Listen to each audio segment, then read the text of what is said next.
people running the panels. So you're an MP from 2001 to 2010. Yep. You've been Minister for Education, Children and Families. Yep. You know what you're talking about? Hopefully, on this, I know a little. But interesting fact, at age 11, Lord Jim was an understudy for the Artful Dodger in Oliver in the West End. So he's gone from the Artful Dodger to an MP. Yeah. As long as I'm on a stage, I'm happy. It's fine. To be with the peers, like Lord Jim. Yeah. Or actually, a really Baron Jim, aren't you? Yeah. Baron is the technical title, but we'll stick with the Lord. That's how they call it. And right now you are, one thing before I tell you what your day job is, you are the chairman for the Tinder Foundation. I am. What is Tinder Foundation? So the Tinder Foundation is nothing to do with the dating app, which some people may have heard of. So the Tinder Foundation runs a network of UK online centres. There's over 5,000 of those, and it's the main digital inclusion delivery organisation here in the UK. We get a bunch of government funding to get the most hard-to-reach people online, and it works really well. Okay, great. And your day job, Chief Education Advisor for TES Global. So this is an online CPD platform for teachers. World's largest online network for teachers. 7.5 million teachers globally. I think I was asking what are some of the more interesting locations. We have 7 teachers from Vatican City. What exactly are they teaching? What? 7 teachers from Vatican City. Yeah. What are they teaching? I don't know. We just know that we've got 7 registrations in the Vatican City amongst pretty much every country in the world. The one I'm not sure about is North Korea, but yeah, pretty much everywhere else. What are they teaching in North Korea? Well, I don't know whether they can get on, whether we're allowed.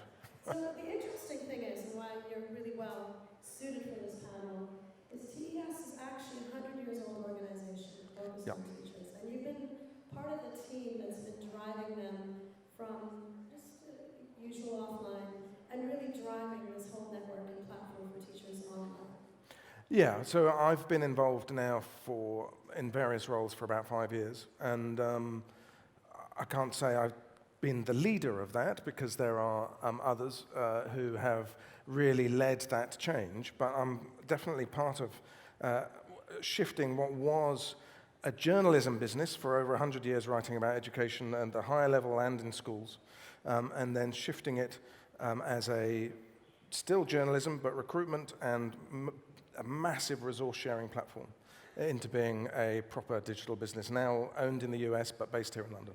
Okay, fantastic. And I think you're a great living, breathing example of going from MP, Lord, and now really focusing on online. So really a shift of education. So over to you. Thank you, Bindi. Thank you. So let's get a panel on the stage. So Lily, Rosalind, and Bav, and I don't know whether Frank's arrived yet. Frank, you're here. Awesome. Come on up. So come and sit down. Make yourselves comfy. Okay, I was going to sit there. I'll sit here then. Lily. Over here. Why don't you start? Give us an introduction to yourself and as long as it were in 140 characters. Go on. 140 characters? Yeah. On Lily. Oh dear.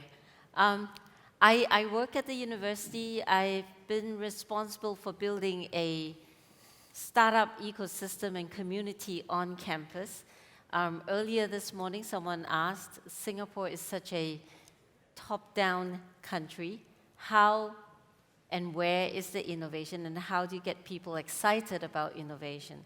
And glad to say, after a few years of architecting and engineering and putting a roadmap in place, there are now more than 200 startup companies around the campus. So, National University of Singapore, Right. Innovation.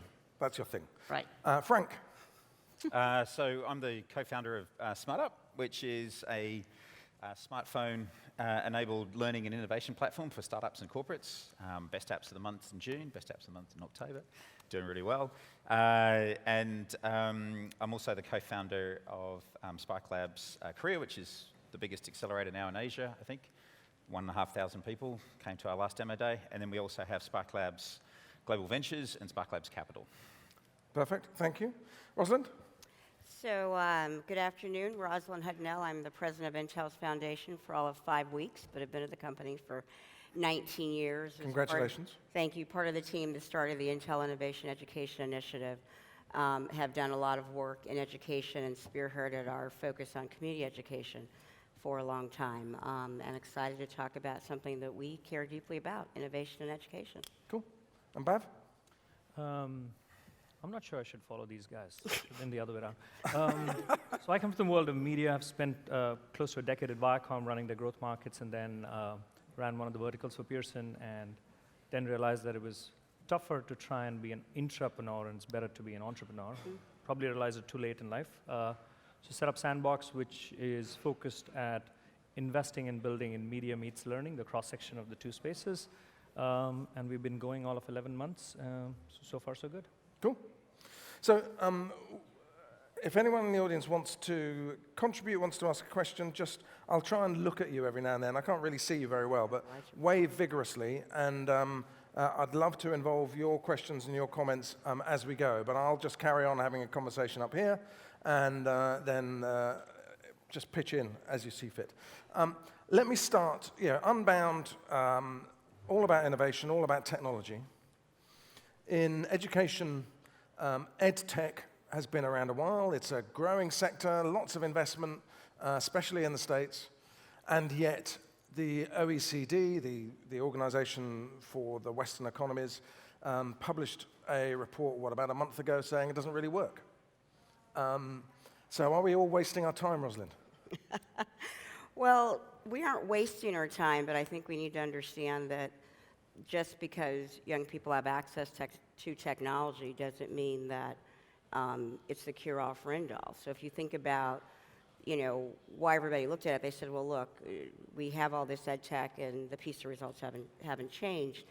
But if you think about Andreas Schleicher, who is our OECD director and an organization that Intel works closely with, you have to remember that what the report really talked about was the need for governments to really have holistic solutions, that you really had to address not just access, but teacher development, teacher training, the entire ecosystem of how young people need to engage with technology, and thinking that just because you put technology in a classroom, suddenly students have a better performance. Those of us that have parents know that just because you put a computer in your child's classroom doesn't mean that they're going to get an A in AP calculus. There are things you have to put around that, and recognizing that technology is a powerful, powerful tool and a powerful, powerful enabler of great learning. At the end of the day, Craig Barrett, our old CEO, said at the end of the day, what's in the classroom, this magic is not the piece of technology, it still is the teacher, and we still believe that. I'm going to come back to the role of the teacher, but in a moment. But Bav, would you invest in EdTech? You worked in Pearson last time I saw you. I think you were still at Pearson. They've had their fun with EdTech in Los Angeles and elsewhere. What do you think? Does it work? So I still have a fairly tight non-disclosure about Pearson, so let's not go there. Okay, fine. But specifically, I kind of agree with her. I think it's more, I think of it as more as engagement. I feel like when you think about kids and I think about the best classes that I ever had when I went to school or university, it's all about the engagement, the curation, the experience that I had. The tech is an enabler. That's really how I think about it. And there are, unlike MOOCs per se, but I would say if you think about the corporate learning world, there are tons of people who've actually done well and are scaling. So in some ways, there is magic, so to speak, to use your words, which is happening. It's just not happening as well on the MOOC side of it. That's really what I think. So it's there. Mm-hmm. And Frank, is it something you'd invest in? Was it the OECD, was it? Yep. Yeah. So that's a typical report from a big organisation. It hasn't got a clue about any sort of startup world, and it's just probably totally out of touch with what's going on in the world. I mean, they've probably got a bunch of corporate consultants in there that have written up a report with absolutely a clue. And it's like, so, I think it's, at Spark Labs, we're big investors in EdTech. We've done extremely well, particularly in Asia, where, you have, EdTech ed tech. I mean, it's entrenched in Asia already. You know, we have a big one in Nori, which is up in Korea, which is, you know, very intensely dropped out throughout, throughout Asia in terms of adaptive maths learning. But, you know, I think you have to think about, like, you know, education is far, far bigger than the very narrative viewpoint that those guys are probably looking at it. So, you know, you have Lumosity, you have Peak, which is all in brain training, and that's explained, you know, Yep. you have Duolingo and et cetera, which have like 40 million users, which are all about educating in language. We have SmartUp, which is like, you know, we've gone to 60,000 users in a couple of, you know, just a few weeks, and that's just educating startups.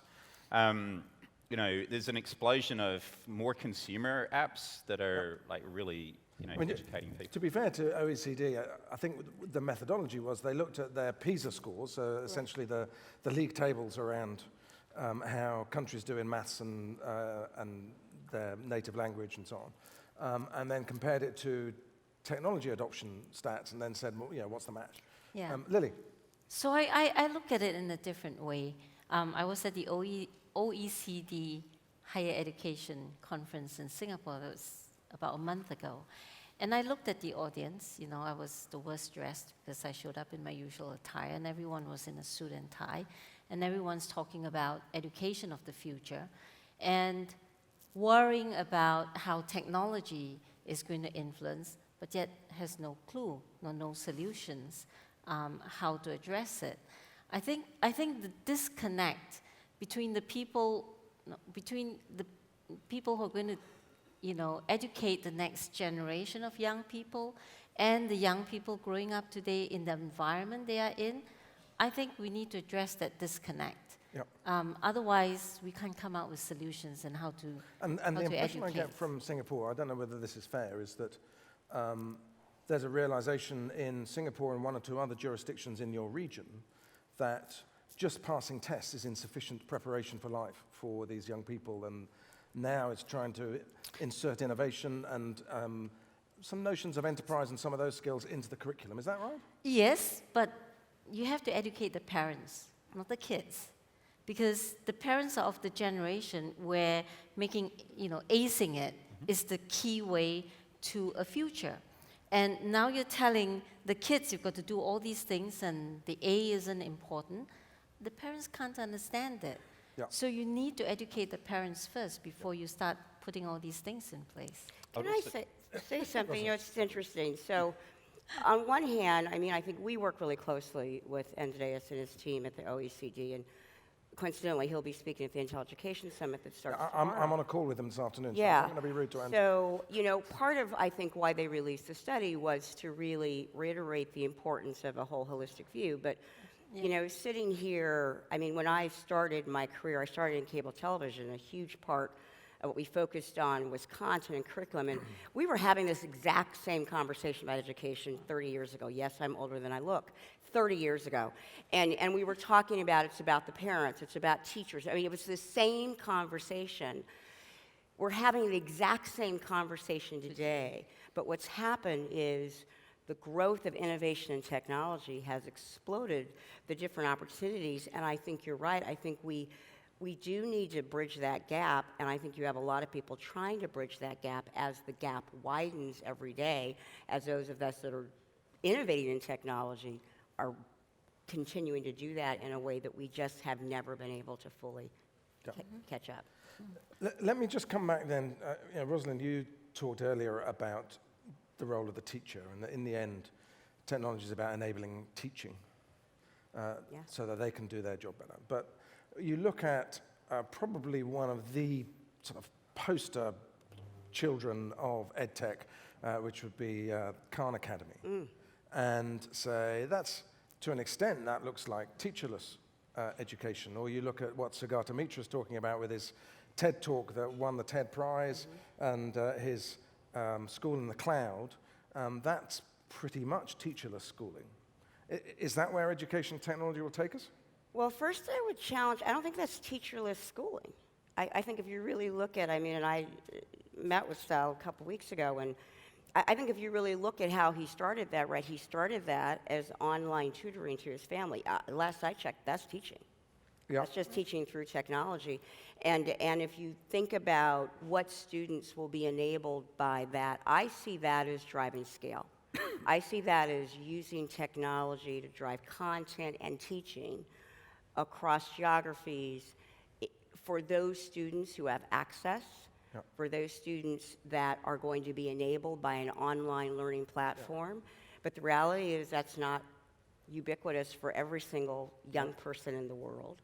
So I don't see it as usurping teaching. I see it as providing another innovative way for teaching to happen on a different platform that for some students is just- a game changer. Just to challenge that slightly, is it then, Sal Khan, awesome teacher, videos are great, Right.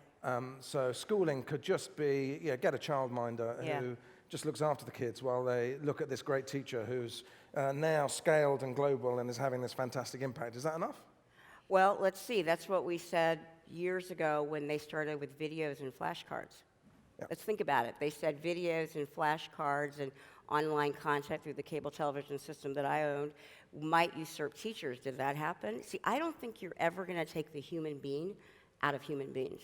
I really don't. I think what I hope is that we can figure out innovative ways so that a young person, you name the country, who may not, or city, who may not have access to that level of content and curriculum in their local school can then go access that somewhere else so that barrier breaks down.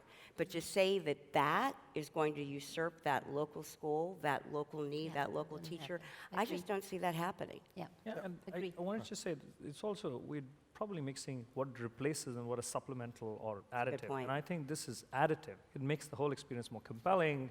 It makes your engagement for what is very native to a kid today, which is video, very compelling. I mean, you talked about Pearson. One of my biggest frustrations when I joined was we were spending single-digit numbers on video for English learning, which was a fairly big business. And we were like, you're talking about an audience that only understands video. Why are we not spending money understanding content in video? So I think of these things as additive. You got to get to some sort of a blended model. That's, I think, part one. Part two is there are still going to be pockets of things that you are still going to have to teach kids or teach the learner the context of. It's great to learn, I mean, Asia, we were talking about Singapore a while back before we got on the stage. I mean, in India, I remember I used to learn everything which was, you got to remember it. That doesn't necessarily mean you can apply it, right? So even when I think of Sal Khan, it's a lot more about what it means. How do you get to the application that needs both coursework, teamwork, which is again something that you got to build on, which is where I think the gaming side of the industry has gotten it very well. But Now, I want to come back to some of those themes in a minute, but just before we move away from this role of the teacher thing, just in terms of higher education, Lily, you're from the university, the MOOC, massive open online course revolution was, again, kind of, invest a bit of money in producing a really great course, get hundreds of thousands, millions of people enrolling on it, and what's the point of universities? That hasn't played out. No, it won't play out. It won't play out. I'm not being defensive. I think that's more complementary, more additive. You add on to what is already there. For a 110-year-old university, we struggle with it. But at the end of the day, we still need to adopt the MOOC platforms for certain courses, but not for all courses. So there's a lot more, I would say, moving forward, a lot more blended learning type of environments. Cool. Great. So given that I work for a business that in the end is all about nurturing teachers, I'm really happy we've established there is a future for teachers. So assuming then there's a future for teachers, can we teach enterprise, which to some extent is what you were just talking about some of those skills. Frank? I think you definitely can. I think, enterprise, people, big companies spend, $1,400, $1,500 per employee in the US on training, and most of it is useless. A lot of it is like the MOOCs. A lot of it has a lot of the similar problems in terms of it looks really good on paper, but the end result, with the MOOCs, you have a 90% drop-off rate, and it's because actually the course is really pretty boring. And it's very like you've got to watch 10 minutes of video and do something else. It's terrible. So I think it's got to be consistent. It's got to be, from SmartUp, we're taking a very consistent approach to it. So with corporates, you think about, like, corporates do a lot of innovation. Hey, let's go and do a hackathon for 2 days, and then everyone goes back to their desk. Everybody come out, let's talk about Bitcoin, have a big presentation for Bitcoin for 2 hours, and everyone goes back to their desk. Nobody really knows whether everyone's actually understood anything. Yep. No one ever actually knows whether they've actually learnt it. And there's this very stop and start engagement process. So, what we did with SmartUp was we're looking at all the things like QuizUp and Playbuzz and all these incredibly engaging consumer environments, and then wrapping a learning environment around them so that you are doing it constantly. Because trust me, a lot of bankers would love to just be able to come out and go, what the hell is blockchain? I'm just about to sit in a meeting. I can't watch it for 20 minutes. I've got to do something really, really quickly and sound like I'm intelligent.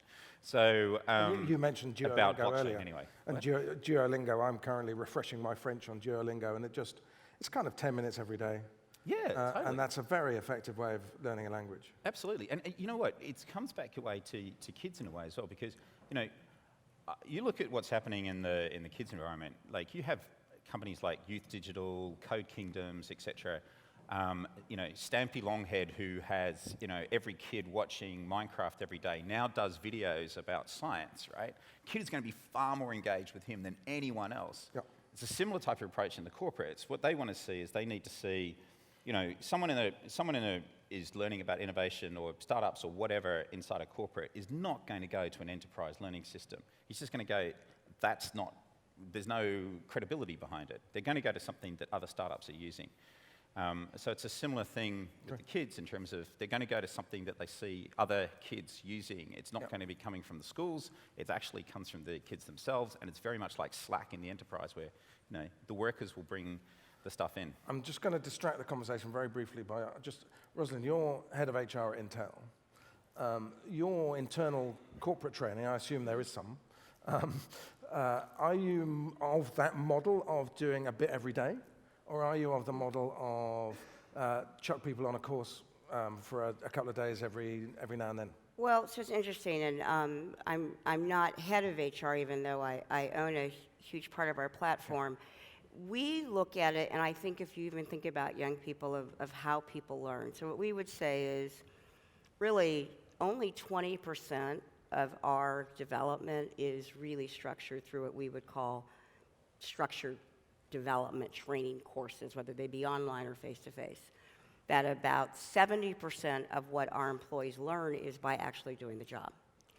And then about 10% is the community they're involved in. Yep. So if you think about a young person and you think about young people who are going to be best apt to become innovators and entrepreneurs, you could use that same model. So it may very well be that they are going to go through Minecraft and they're looking at Minecraft, but if 70% of their time is in the classroom and that classroom is not engaging them in ways to think differently, to innovate, to be an entrepreneur, then that's probably why the majority of those young people are not going to grow up and actually invent the next Minecraft.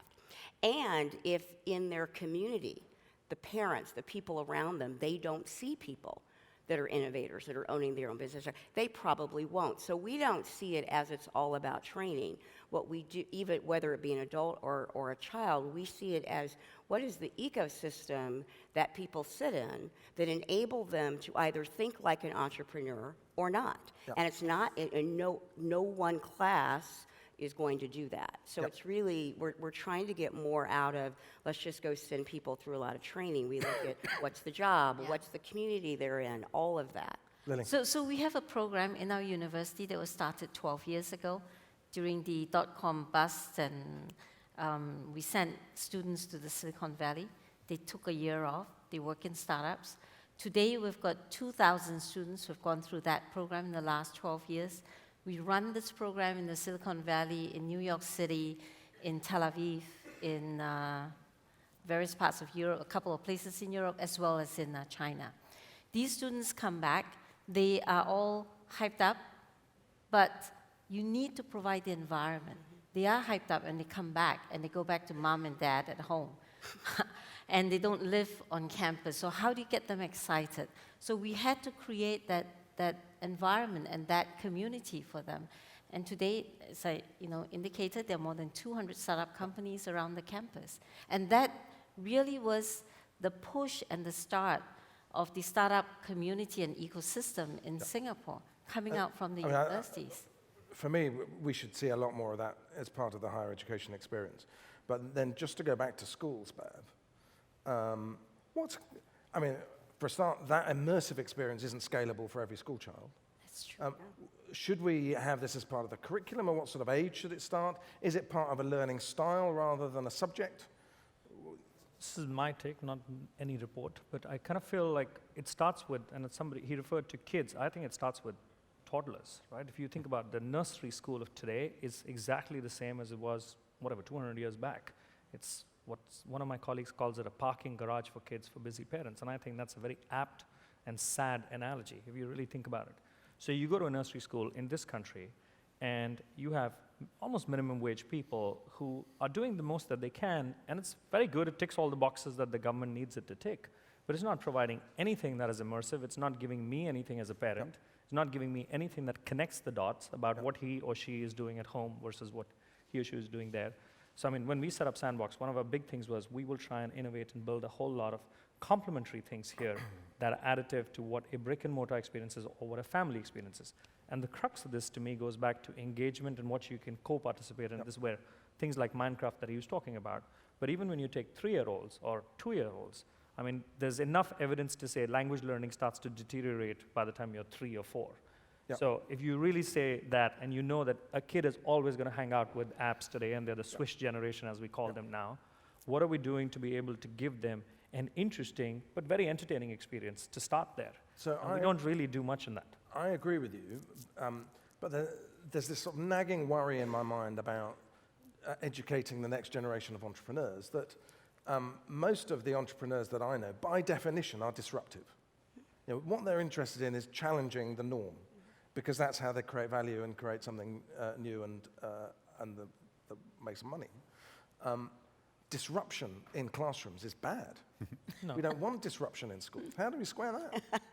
I don't think it's bad, but... Well, you know, I mean, I think it's really an interesting question because there's the, look, when it comes to innovation and you think about the disruptors that have happened, what they've done is they've created a new normal, right? They've really created a new normal. And now that we look at it, that disruption was good. So you could say, and there's, you know, probably a fair amount of social science study about that, you know, how do you, and this starts in preschool, how do you encourage disruption, which is really exploration and experimentation, in a way that, quite frankly, also drives young people to grow up with some level of discipline, some level of an orientation where they can be collaborative with others, because at the end of the day, and even the unicorns that are out there and the disruptors, they actually have to then take and sell that product. They have to actually start a business. They have to hire people. They have to develop people. Then they find out, wow, it's not just about this piece of great technology or this piece of great innovation I have. I actually have to go market it. I have to start a business. So, you know, in the United States, you have more and more engineering schools that are doing multidisciplinary work with business schools because they're finding some of their greatest technical minds can't necessarily think about how you drive that in business. Some of their greatest business minds can't think about how you innovate in technology. So I think, you know, I think disruption is good. I think that, though, that's where the modeling community comes into play. I believe that disruptors will birth more disruptors. And the challenge with that is that I think in order for economies to be really competitive, you want more young people to feel empowered to innovate, to become entrepreneurs, and to disrupt. And if they don't see that role modeled, whether that be in preschool or whether that be at home, then they're going to be less apt to do that. Can I take that, though? One second, Frank. I was going to say, just because we've got 4 minutes left, and we've been chatting away. I said I'd keep my eye out, see if anyone wanted to ask or contribute anything. Can't see it. With 4 minutes left, does anyone want to say anything? Yeah. Okay, let's go with all three of you. So the gentleman there, and then I'll go with the one at the back, and then there's a gentleman there. And you get to answer. And there's not one there. So my question is there enough, I mean, are you working into classrooms already in terms of apps? And what's the role of the teacher? For me, the role of the teacher of the future will be to to moderate social interaction for the children more than actually one-to-one learning, because the teacher. Okay, so this is from Patrick. This is a question about the role of the teacher and whether we've got apps in the classrooms already, and whether it's a moderating role rather than a filling people with content role. The gentleman at the back, over there, yeah. And then we'll go with the guy just by the aisle here. Hello. Okay, sorry. So the public education system really has kind of not been the greatest, or people see it a lot as a problem to fix. I was wondering, like, do you think in the future will it move to more like private? Do you think that will it be more like the post office, where it's kind of old, no one uses it, and kind of people make FedEx and email instead? And do you see the same with kind of public education system? Will it just be old, no one uses it, and someone starts this like company or this new type of program that everyone uses instead? Okay, so is public education on its way out? And the gentleman just there in the aisle. Sorry to keep you running. No worries. You're doing a great job. Hi, Zach from Infocom Investments. Got a question regarding the education of entrepreneurs. And you guys mentioned that the entrepreneurs are by nature disruptive, and the classroom setting is sort of conformative, right? So where do you think like assessment plays in the role of modern day classroom? Is there even a role to play in the education of entrepreneurs? Okay, role of assessment and entrepreneurs. Let's start with Frank, and we'll come down because we've got 2 minutes left, and you can roll up in... I'll try and hit all of those really quickly. Do it. So I thought it was a really good, interesting question about the disruptors. And the biggest interesting thing about disruption is, do you really want disruptors in a corporate? I was about to ask you if you really want disruptors in a corporate, because most corporates don't. And but they say you've got to be more like a startup. But so it comes across a lot of things. And but they don't. And it's the same thing in the classroom. Hey, be an entrepreneur, but don't be disruptive. What I find very, very interesting in public education is that I find public education, particularly in this country, is far more innovative. My kid goes to a private school, but I find the public schools being much more innovative when it comes to innovation and actually trying to stimulate. I've come to some amazing ones where they're actually really, because I think they have to, while the private schools feel like it's a little bit stuck in the past. So I think that the public schools, just by the pressure, will be spurning out a lot more entrepreneurs, I think, as well. So I do think of that. And then the second thing is from the education of entrepreneurs. I think the education of entrepreneurs, like education on anything, is constant, because everything is changing. And we see this in SmartUp. You know, it's very, very, it's very obvious that, you know, in the US, so because we have a Bitcoin quiz and where you have to learn about Bitcoin. And we see in the US, everyone goes, startup founders go to the Bitcoin quiz, and they don't know it, and they go to the learning.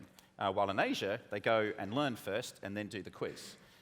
So I think it's a constant process of learning. People don't actually think they know everything. Lily. So I look at it in a different way again.